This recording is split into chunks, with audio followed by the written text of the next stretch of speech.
మనం రుణం తీర్చుకోలేనివేవి అంటే మూడే. యథార్థమునకు రుణం తీర్చుకోవడం కుదరనివి మూడున్నాయి. మిగిలినవన్నీ రుణం తీరిపోతాయి. పితృరుణం కూడా తీరిపోతుంది. సౌత్రామణి అని ఒక యాగం ఉంది. ఆ యాగం చేశాడు అనుకోండి, పితృరుణం తీరిపోతుంది. మాతృరుణం మాత్రం ఏం చేసినా తీరదు. వేదంలో మాతృరుణం తీరడానికి మార్గం లేదు. అసలు అది తీరదు, ఎప్పటికీ తీరదు. అటువంటి మాతృరుణం తీర్చుకోలేడు, భూరుణము తీర్చుకోలేడు. అందుకు కాంచీపురం వెళ్ళి పృథివీలింగాన్ని దర్శనం చేస్తారు. అలా చేయకపోతే అన్యాయం అయిపోదు.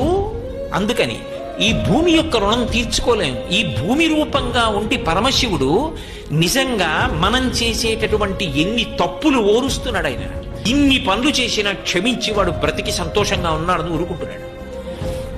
కాబట్టి భూమి యొక్క రుణం తీరదు, తల్లి రుణం తీరదు, గోవు యొక్క రుణం తీరదు. గోశాల కట్టి ఇన్ని గోవుల్ని మేము పెంచుతున్నామండి, అహంకారం. ఇన్ని గోవుల్ని సేవించుకునే అవకాశం మాకు కలిగిందండి, యథార్థమైనటువంటి జీవనం. మనం రుణం తీర్చుకోలేనివేవి అంటే మూడే. యథార్థం